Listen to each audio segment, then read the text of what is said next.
local government code and under our universal healthcare law, LGUs have the authority to protect their constituents, di ba? So they can actually enact legislation, mga local ordinances, para talagang ipagtanggol yung mga kabataan. Kasi kung titignan natin ang national law, may mga kakulangan talaga. No? So, nabanggit nga yung 100 meters from schools. Pero realistically, kung tayo po ay estudyante, nasa eskwelahan tayo, at lumabas tayo beyond 100 meters, kasi ang bahay natin, hindi naman within 100 meters, makikita pa rin natin kung saan binibenta ang sigarilyo. 24 hours pa. Oo, sa mga sari-sari store. Ang ganda ng ilaw. Display, di ba? So, kulang yung 100 meters. Sa ibang bansa nga, it is 500 meters away from schools. Bakit sa atin 100, no? So, we really need to do more para talagang matanggal sa kaisipan ng mga kabataan ang mga produkto na to at malaki po ang may tutulong ng mga LGU dito. Thank you. Yes. Isang mo pwedeng gawin talaga ay magkaroon ng mas malawak na educational campaign amongst children and youth. Kasi sa ngayon medyo tahimik tayo, hindi tayo masyadong uusap tungkol dito. Maganda sana maging bahagi ito ng pag-uusap halimbawa sa health education, ano? Yung mga topic na pinag-uusapan ng mga estudyante sa eskwelahan. Ano ang epekto ng paninigarilyo at ng vaping? Alam naman natin kapag pupunta tayo sa doktor o sa ospital, isa sa mga unang tinatanong, ikaw ba ay naninigarilyo?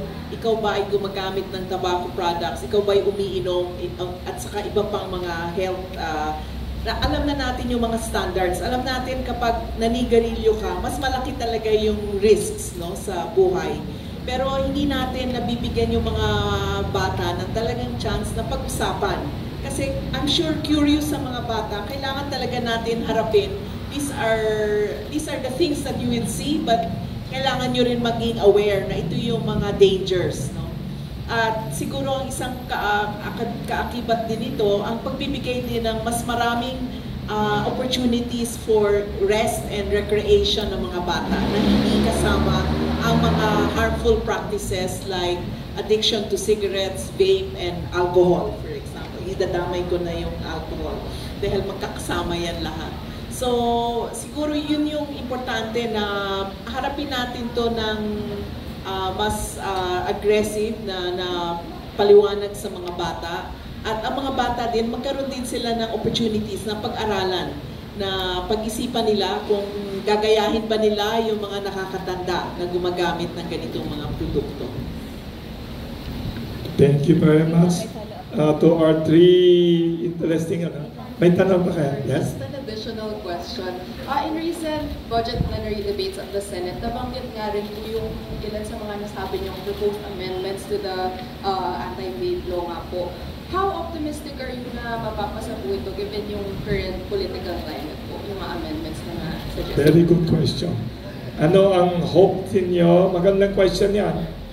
Saka pakidagdag ko na lang sa question niya, sino ang mga mababait na legislators, idealistic sa Senado, sa Kongreso, maliban kay Congresswoman kanina, sino pa ang kaalyado ninyong, anong chance daw ninyo ng yung ma-aden yung batas? Are you hopeful? Are you sad? Are you praying non-stop? Anong chances daw? Napapatawa sila? Ayun po, well, we are hopeful po na ma-amend po ang vape law before mag-end po yung Congress para naman talaga patunayan ng ating Kongreso that we are champions for children. We are hopeful but we are not expecting too much. Anong target ang deadline bago matapos yun? Period na... Before election. Before election? Yeah. May before pag-asa election. pa. And sa kasalukuyan po kasi, may mga naka-file na bill sa Senate. It's filed by Senator Pia Cayetano since 2022 at hanggang ngayon hindi pa siya umuusad. Kailan pa siya nag-file? 2022 po. Wow! Yeah, 2022. And meron din mga tobacco control policies like the smoke-free bill to expand smoking ban in public places. by Congresswoman Irene Saulog. Naka-file din siya sa House. Congressman Irene Saulog. Naka-file din siya sa House since 2022 and hanggang ngayon wala pong pag-usad. Public places ito. So, given the political climate, so mahirap po talaga. And considering din na may attempts yung tobacco industry na i-penetrate din yung ating mga national government agencies by giving donations, na-hampered talaga yung pag-implement ng tobacco control policies para maprotektahan yung ating mga kabataan. So, we are hopeful but we are not expecting too much. Pero may opportunity naman to make this issue, the tobacco control issue, an electoral issue this coming election. So kaya po nananawagan kami na sana po mga susunod nating leader o yung mga ihahalal nating leader ay isaalang-alang yung karapatan ng mga kabataan at itaguyod yung ating kalusugan. 2022 pa to now. Wala bang public hearing on vaping and ano? Kasi parang uso sa mga politiko mag-public hearing eh. Meron ba? Pwede ba pag-ingay tayo? Actually, Sir Wilson, yes. For example, sa Senado, nagkaroon po ng committee hearing or oversight committee hearing ang committee nila Senator Pia Cayetano regarding sa vape po. Kasi kailan ginawa to? Ito ay nagsimula nung around 2023.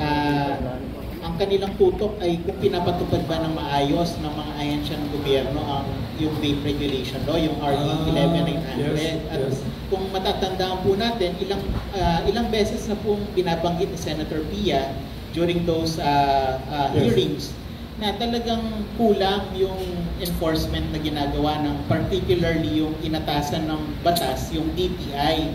Talagang malaki ang kanilang challenge at saka yung pinapangako nila na sinasabi nila na meron silang resources ay hindi naman po yata nangyayari at talagang ipinapaubaya na lang nila sa minsan sa local government na sila yung mag-implement. Mas mahigpit pa nga po ang local government units. Pero again, meron na pong mga ganong pagdinig sa ating Senado.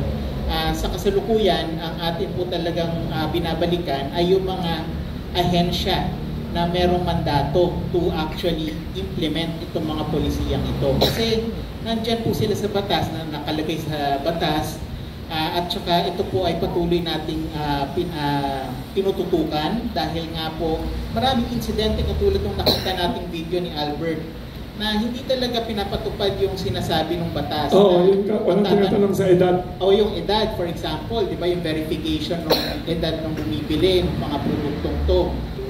Parang hindi naman po nangyayari, pati even sa online, marami pa rin pong nakikita or namomonitor na meron pa rin mga nakakalusot na kahit sabihin mo meron na daw silang mga in-enforce or kinausap na nila yung mga online retailers, ay meron pa rin po talagang mga ulat na may mga kabataan na nakakabili without any kind of verification, without any restriction, at nakukuha nila at kaya sila nalulon doon sa mga produktong ito. So mahalaga na po yung marami na pong pag-uusap. Ngayon ang challenge sa ating mga legislator ay kung paano ba uusad yung mga nakabinbin na mga bills katulad ng nabanggit po ng Child Rights Network ni Roy earlier. Meron na pong mga bills na naka-file at marami daw ang nagsasabing magpa-file sila. Pero ang hamon namin ay kung talagang seryoso sila sa pagprotekta ng kalusugan at karapatan ng mga kabataan, ay sana ay umusad na po ang mga bills na ito. Mahalaga pong pag-usapan ito at ito ay isa sa mga paksa na sa tingin natin parang mukhang kala natin solved na because merong may batas na. May mga batas na, pero kung titingnan po natin marami talagang butas yung mga batas na pinasa natin or pinasa in the recent years. So yun po. Maraming butas ang mga batas. Butas po talaga ang batas. Aside po from mga bills na nakabinbin ngayon sa Kongreso para isulong yung karapatan ng mga kabataan at ang public health, no? Recently, may hearing actually just this last Monday Yes. May hearing sa lower house, House Bill 9866. Ito po ay bill para bigyan ng mga fiscal incentives pa ang mga e-cigarette companies na itatag dito sa Pilipinas. Fiscal incentives para magbukas ang pabrika. Yes, Ah. sa export processing zone natin. No?